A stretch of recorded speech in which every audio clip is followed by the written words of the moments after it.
weeks. Yeah. So I'm going to start by talking about Sorcerer's Apprentice, directed by John Turteltaub.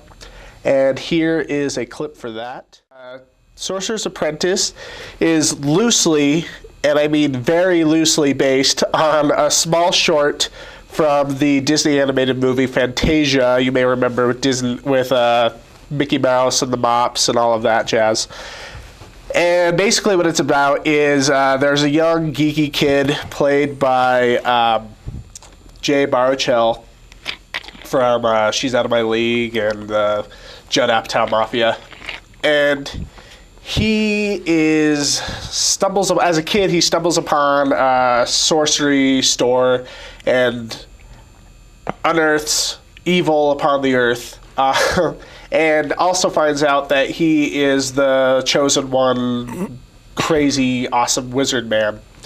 And years go by, and he runs into Nicolas Cage, who is the last sorcerer, one of the last known sorcerers upon the earth. And he's going to train him how to save the world against evil wizardry. Or, I'm saying wizards because obviously Harry Potter just came out, and this movie mirrors a lot of the fantasy tropes that is in Harry Potter. Very true.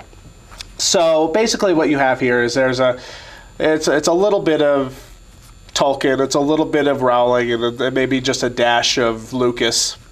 And that's probably my biggest complaint with the movie, is that there's just nothing really original here. I think it's kind of fantasy writing 101, especially like young adult novel kind of style fantasy, where there's a lot of wish fulfillment. You're not just a nerd, you're actually the savior of the world. And that's why you're so good at science, is because you understand physics on a magical level.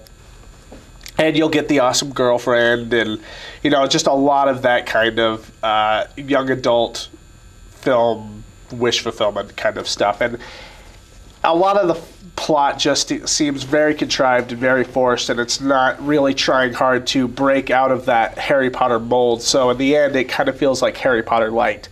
However, I really like Jay Baruchel, and I really like him especially in this movie. I think he actually brings something to this kind of one-dimensional character and actually turns him into something that you can sort of root for. And there's a kind of a quirky sense of humor in this movie that it kind of bounces back and forth from being endearing and obnoxious.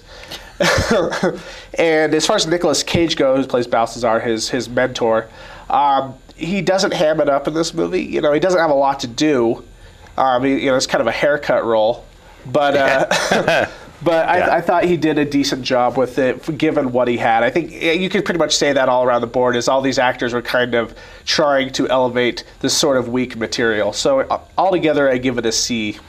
I have to agree that it was not a very substantive film. No.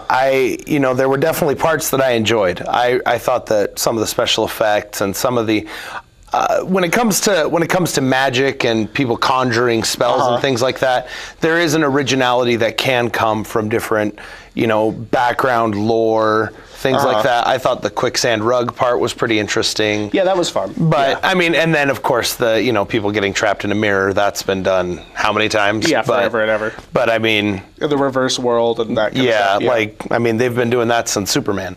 But and before. But I do have to say, I kind of felt like that Nicolas Cage was actually better in this movie than he has been in a while. Not saying much. It's not Wicker Man. No, heavens no. No, but however, I am going to disagree with you. I think that Jay Baruchel was very wooden. He was trying so hard to be geeky that he ended up being awkward and uncomfortable to watch. Yeah. Michael Cera is really good at getting the awkward but still fun to watch and somewhat endearing. Yeah. But I thought he kind of fell flat personally for me. I also thought, however, that another thing that bothered me about the movie was the romantic interest. There was zero chemistry from the start. Yeah. And it's Revenge of the Nerds, Oh, yeah. the geek gets the hot girl, and she's pretty much, which was my biggest complaint with Kick-Ass earlier in the year, is the whole love interest angle to that movie. It feels very forced. Like you have to have this little thing. But, and I think the love interest in this movie actually plays a bigger story part into the movie. But she's more relevant. Yeah, she's more relevant to the overall plot. But it's in general, I wasn't completely into her. Yeah. And I found that there were other characters more interesting, and I wanted to see Anthony Molina. Not Anthony. Alfred Molina. Thank you. Plays the main villain. He plays the villain in it, and I could watch him all day as that character. He was this very is a fun. Disney Bruckhiemer event. Yes. And they definitely have a brand quality to their work. It's true. And earlier this year, Prince of Persia came out. Alfred Molina was probably the best thing in that movie. See, and I never saw that on principle. Yeah. Well, you have about 12 good minutes of that movie with Alfred Molina and pretty much nothing else. And not even Ben Kingsley? Actually, he's very bald in that movie. Well, what isn't he bald in? But anyway. He's really playing up his baldness. Yeah, okay.